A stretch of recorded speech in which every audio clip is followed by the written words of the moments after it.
اعوذ باللہ من الشیطان الرجیم بسم اللہ الرحمن الرحیم مسلم شریف کی روایت کردہ حدیث مبارکہ بھائی نے پڑھی ہے۔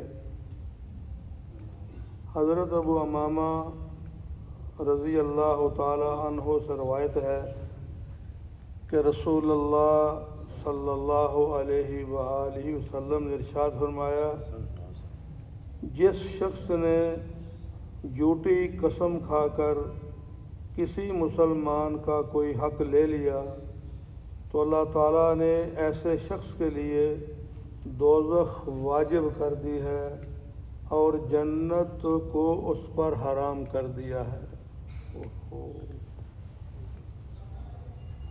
ایک شخص نے سوال کیا، یا رسول اللہ صلی اللہ علیہ وسلم، اگرچہ وہ کوئی معمولی ہی چیز ہو تب بھی یہی سزا ہوگی؟ رسول اللہ صلی اللہ علیہ وسلم نے ارشاد فرمایا، اگرچہ پیلو کے درخت کی ایک ٹہنی ہی کیوں نہ ہو۔ کیا فرمایا کہ جس شخص نے جھوٹی قسم کھا کر کسی مسلمان کا حق لے لیا تو اللہ تعالیٰ نے ایسے شخص کے لیے دوزخ واجب کر دی ہے اور جنت کو اس پر حرام کر دیا ہے۔ تو پوچھنے پر بتایا کہ چاہے پیلو کے درخت کی ایک ٹہنی ہی کیوں نہ ہو۔ اور یہاں جناب لکڑ ہضم، پتھر ہضم، پرواہ کوئی نہیں جناب۔ کہیں پہ یتیم بچہ کسی کی کفالت میں آ گیا، باپ بہت وراثت چھوڑ گیا، وہ جو کفالت کر رہا ہے وہ یتیم کا مال ہی سارا کھا گیا، اس کی جائیداد پر قبضہ کر لیا۔ کہیں پہ باپ نے بڑے بیٹے کے نام مختارنامہ دے دیا، بیٹا اچھا ہے یہ سب کا حصہ برابر کر دے گا، وہ بیٹا ہی سارا کچھ پی گیا۔ عقل سمجھ سے بات باہر ہے، وہ کتنی پیاس لگ گئی ہے مال جمع کرنے کی، سمیٹتے جاؤ، اس کا ظلم، اس پر ظلم، اس پر ظلم۔ خود کیا کھانا ہے؟ صبح آدھی روٹی، ایک روٹی، سلائس، کوئی کیک، کوئی جناب سادی چاہ، رات کو بھائی وہ ڈاکٹر نے منع کیا، کھانا پینا مقدر میں ہے ہی نہیں ہے، اور لوٹ کسوٹ اتنی بڑی ہوئی ہے۔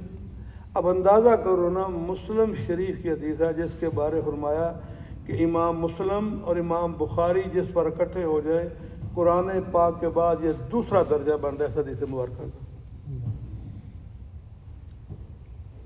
کہ جھوٹی قسم کھا کر مال کھا لیا، دوزخ واجب ہو گئی، جنت حرام ہو گئی۔ پوچھنے پر فرمایا کہ چاہے پیلو کے درخت کی ایک ٹہنی ہی کیوں نہ ہو۔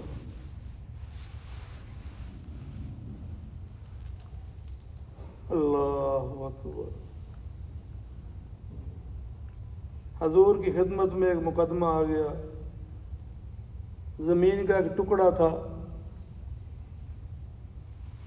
جس کا تھا وہ بیچارہ سیدھا سادہ آدمی تھا، جس نے قبضہ کیا تھا وہ بڑا بتونی آدمی تھا۔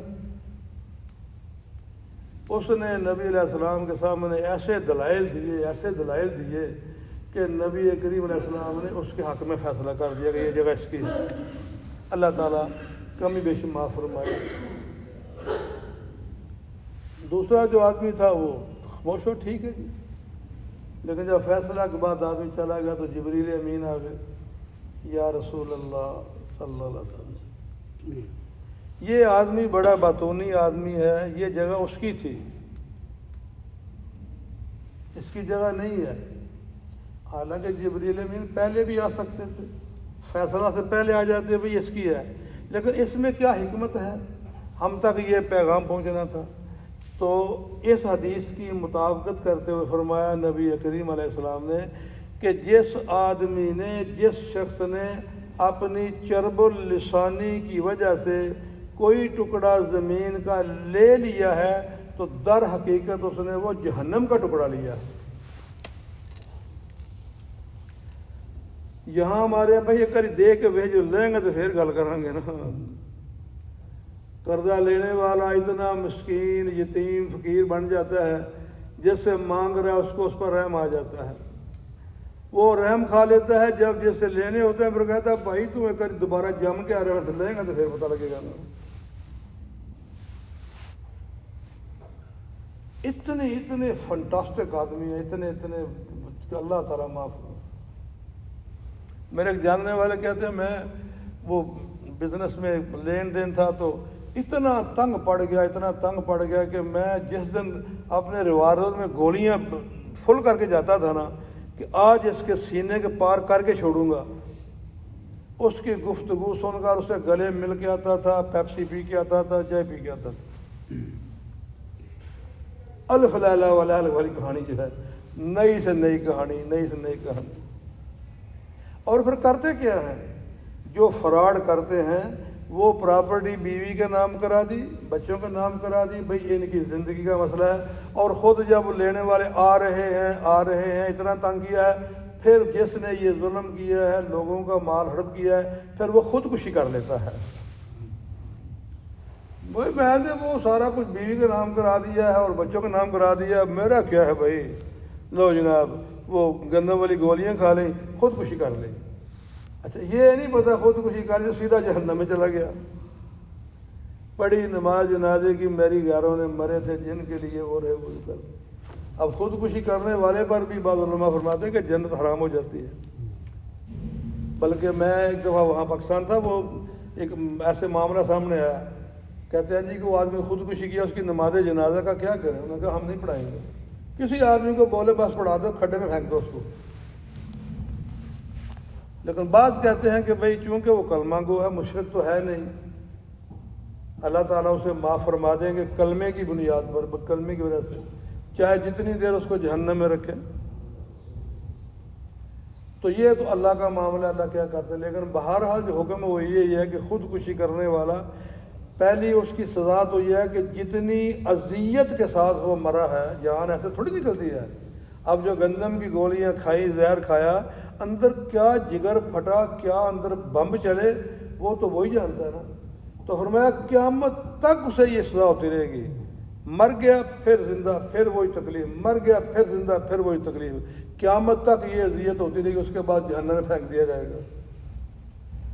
کیوں جہنم میں آ گئے بھائی؟ لوگوں نے فراڈ کر کے سارا مال بیوی کا نام کرایا تھا، انہوں زیور لے دیتا ہے، اور جناب پترا نام کرایا تھا، کوٹھی بنائی تھی، موجہ لین، چلو میرا کی میں جہنم جا کے خیر ہے. استغفراللہ، توبہ توبہ توبہ توبہ. اسی کی مطابقت سے قرآن پاک کی آیات کا ترجمہ اللہ کو فرمائے کہ جس کے بارے جہنم کا فیصلہ ہو گیا وہ یہ کہے گا اے اللہ میرے بیٹے کو جہنم میں ڈال دے، میری بیوی کو جہنم میں ڈال دے، میرے گھر والوں کو جہنم میں ڈال دے، ومن فی الارض جمیعا، پوری کائنات کو جہنم میں ڈال دے، یا اللہ مجھے بچا لے. تو کیا ایسا ہوگا؟ واہ جی واہ. دنیا میں بھی جو تو نے چاہ کیا، آخرت میں بھی کہتا ہے یا اللہ سارے جہنم چھوڑ دے، مجھے بچا لے. واہ جی واہ، کیا بات. تیری خواہش پوری ہوگی کہ جو نیکوکار ہیں ان کو بھی جہنم میں ڈال دے، بس منہ بچا لے یا اللہ، باقی جس طرح ہو سکتا بس. استغفراللہ. تو کیوں کہے گا یا اللہ ڈال میرے بیٹے کو جہنم میں، پھینک میری بیوی کو جہنم میں، پھینک میری بیٹیوں کو، میرے گھر والوں کو، یا اللہ پھینک ان کو جہنم میں، پوری کائنات کو پھینک. کیوں؟ پتہ چل گیا نا کہ ان کے ناز و نخرے دیکھتے، ان کے لاڈ دیکھتے، ان کے مطالبے مانتے، ان کی خواہشات کو پورا کرتے کرتے میں مقروض ہو گیا، میں قرضوں، میرا رواں قرضے میں جناب پھنس گیا، میں تو ذلیل ہو گیا. اب ان کی وجہ سے میں جہنم میں آ گیا ہوں. دنیا میں تو عقل نے کام نہیں کیا کہ میں کیا کر رہا ہوں. کسی دوسرے کے ساتھ ظلم کر کے اپنے بچوں کو میں ہنسا رہا ہوں، ان کے شوق پورے کر رہا ہوں. پتہ ہوتا تو ایسے کیوں کرتا؟ اب پتہ لگ گیا، اب کہتا یا اللہ سارے چھوڑ جانا مجھے، منو بچا رہا بس. استغفراللہ. کیسے ہوگا؟ اب یہ اندازہ کرو کہ جھوٹی قسم کھا کر اب کتنے ہیں بھائی ہمارے معاشرے میں، ہمارے ماحول میں، چھوٹی چھوٹی بات پر ایمان نہیں، چھوٹی چھوٹی بات پر ایمان نہیں. اور وقت آ رہا ہے، فرمایا ایسا وقت آئے گا آدمی دن کو مومن ہوگا، شام کو کافر ہوگا، شام کو مومن ہوگا، دن کو کافر ہوگا، اتنی جلدی ایمان پلٹے گا۔ اب پیلو کا درخت ایک چھوٹی سی ٹہنی ہے، ابھی جیسے بھائی بتا رہے ہیں کہ چھوٹا سا پودا ہوتا ہے، چھوٹے چھوٹے لگے ہوتے ہیں، اس ٹہنی پر بھی اگر اس نے جھوٹی قسم کھائی ہے کہ یہ میری ہے تو اس پر جنت حرام ہو گئی ہے، جہنم اس پر واجب ہو گئی ہے۔ ایتھے تو جناب بڑے بڑے اندر پہاڑ ہضم کر چھڑے نے، استغفر اللہ، توبہ توبہ توبہ۔ تو اس لیے میرے بھائیوں، جسے کہا گیا ہے نا کہ رزق حلال عین عبادت ہے، وہ رزق پتہ نہیں کہاں ہوگا جس کو حلال کہا گیا ہے۔ ابھی تو ہمارے جیب میں موریں پڑی ہوئی ہیں، جہاں جس کا لوٹا ٹھک مور لگائی یہ میرے لیے حلال ہے، دوسرے کے لیے حرام ہے۔ اٹ پوٹا مفتی نہیں کلاؤندے نہیں میرے بھائیوں، اللہ نے جس کو حلال کہا ہے وہ حلال ہے، اللہ نے جس کو حرام کہا ہے وہ حرام ہے۔ حرام کرنے کا اختیار تو اللہ نے اپنے محبوب کو بھی نہیں دیا۔ نبی علیہ السلام کے ازواج مطہرات جو ہیں، آپ عصر کی نماز کے بعد ان کے پاس تشریف لاتے تھے اور شہد نوش فرماتے تھے۔ آپ کے ازواج مطہرات میں سے کسی ایک نے ایک دن ان کو جو ہے نا وہ شہد ہی پیا، لیکن دوسرے کے پاس جب گئے تو انہوں نے ویسے کہا کہ آج ایسے لگتا ہے جیسے آپ نے مغافیر کھایا ہے۔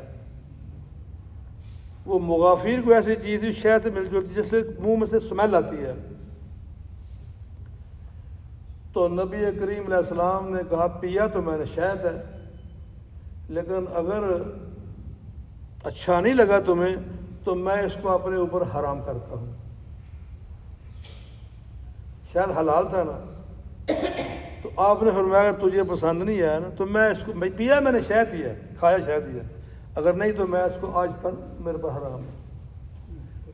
قرآن کی آیات آ گئی، یا ایھا النبی لما تحرم ما احل لک ان تبتغی مرضات ازواجک، میرے محبوب وہ چیز جو میں نے آپ کے اوپر حلال کی ہے، آپ نے اپنی بیویوں کی خوشی کے لیے اس کو اپنے اوپر حرام کیوں کیا؟ تو معنی کہنے کا یہ ہے کہ اس حلال کا اختیار اللہ کو، حرام کا اختیار اللہ کو۔ اللہ نے جس کو حلال کہا وہ حلال ہے، جس کو حرام کہا وہ حرام ہے، کسی اور کو یہ حق حاصل نہیں ہے۔ تو چاہیے جائے کہ یہاں جناب اللہ تعالیٰ معاف فرمائے، کیا بنے گا؟ اللہ ہمارا یہاں بیٹھنا قبول فرمائے، اور یہ روزانہ جو حدیث مبارکہ پڑھی جاتی ہے یہ میرے لیے ہے، آپ کے لیے ہے، سننے والوں کے لیے ہے۔ باقی جو ہے نا بھائی، آج کا مسلمان تو یہ چاہتا ہے کہ مجھے مت چھیڑو، اولیاء کی کرامات بیان کرو، انبیاء کے معجزات بیان کرو، میلاد شریف کا تذکرہ کرو، نعت خوانی کا نعرے مارو، باقی میں کیا کروں اس کو مت چھیڑو بھائی، بس میں جو کرتا ہوں کرنے دو، باقی میں نعرے بھی ماروں گا، میں جناب یہ بھی کروں گا، میں یہ بھی کروں گا، اور عاشق رسول بن جاؤں گا، عشق مصطفیٰ کے نعرے لگاؤں گا، لیکن میں کیا کرتا ہوں؟ جیسے یہاں ایک آدمی ہے وہ سارا حرام کا مال اکٹھا کرتا ہے، اس کا لائسنس بنوا، اس کا کچھ کرا، اس سے کچھ پیسے لے، اور جناب وہاں پاکستان میں بڑے بڑے اشتہار چھاپتے ہیں کہ فلاں صاحب جناب نعت خوانی کرا رہے ہیں، جناب وہ بڑا جو اجتماع ہو رہا ہے، جناب بڑا ان کو مہمان خصوصی بنا کے بٹھایا جاتا ہے، اور جو اس کو جانتے ہیں وہ جانتے ہیں کہ سارا ٹوٹلی مال حرام ہے، اور کیا کر رہا ہے۔ اس لیے علماء لکھتے ہیں کہ جس آدمی کو پتہ ہو کہ میرا مال حرام کا ہے، اس کو ثواب حاصل کرنے کی نیت سے خرچ کرے۔ بعض علماء کہتے ہیں گناہ کبیرہ ہے، بعض علماء کہتے ہیں وہ دار اسلام سے خارج ہو گیا ہے، کیونکہ اس نے اللہ کے ساتھ مذاق کیا ہے۔ اس لیے میرے بھائیوں کئی بار یہاں بات ہوتی ہے، میں اپنے مقدر سے زیادہ ایک لقمے کا 100واں حصہ بھی نہیں لے سکتا۔ آپ کا مقدر میں نہیں چھین سکتا، میرا مقدر آپ نہیں لے سکتے۔ میرے مقدر میں جو ہے اس میں آپ کا لکھا ہوا ہے، تو آپ میرے گھر آئیں گے، میں نوالا توڑا ہوا رکھ دوں گا، نہیں پہلے آپ کھائیں، جو میرے لیے پک کے ہے وہ میں آپ کو کھلا دیتا ہوں۔ تو جو اللہ یہ کرنے والا ہے تو ہم کیوں بھئی اپنی عقل کے گھوڑے دوڑاتے ہیں؟ اس لیے اللہ پر راضی رہیں. دنیا دارالامتحان ہے. کبھی بھوک آئے گی، کبھی مال آئے گا، کبھی چلا جائے گا، کبھی خوف آئے گا. جیسے قرآن میں آتا ہے وَلَنَبْلُوَنَّكُمْ بِشَيْءٍ مِّنَ الْخَوْفِ وَالْجُوعِ وَنَقْصٍ مِّنَ الْأَمْوَالِ وَالثَّمَرَاتِ وَبَشِّرِ الصَّابِرِينَ. ہم ضرور ضرور آزمائیں گے. کبھی خوف آئے گا، کبھی بھوک آئے گی، کبھی باغات اجڑیں گے، کبھی مالی نقصان ہوگا، کبھی جانی نقصان ہوگا. وبشر صابرین، خوشخبری ان کو دے دو جو صبر کرنے والے ہیں. اللہ تعالی ہمیں سمجھ بھی عطا فرمائے، اور جو اللہ کے حبیب کا منشا ہے اللہ ہمیں اس کے مطابق زندگی بسر کرنے کی توفیق عطا فرمائے. اللہم لک الحمد کما ینبغی لجلال وجہک وعظیم سلطانک. اللہم صلی علی محمد وعلی آل محمد کما صلیت علی ابراہیم وعلی آل ابراہیم انک حمید مجید. اللہم بارک علی محمد وعلی آل محمد کما بارکت علی ابراہیم وعلی آل ابراہیم انک حمید مجید. اللہم انی اسألک من خیر ما سألک منہ نبیک وعبدک ورسولک وحبیبک سیدنا محمد صلی اللہ تعالی علیہ وآلہ وسلم، ونعوذ بک من شر ما استعاذ منہ نبیک وعبدک ورسولک وحبیبک سیدنا محمد صلی اللہ تعالی علیہ وآلہ وسلم. انت المستعان وعلیک البلاغ ولا حول ولا قوة الا باللہ العلی العظیم. وسلام علی المرسلین والحمد للہ رب العالمین. لا الہ الا اللہ محمد رسول اللہ. جزاک اللہ خیر.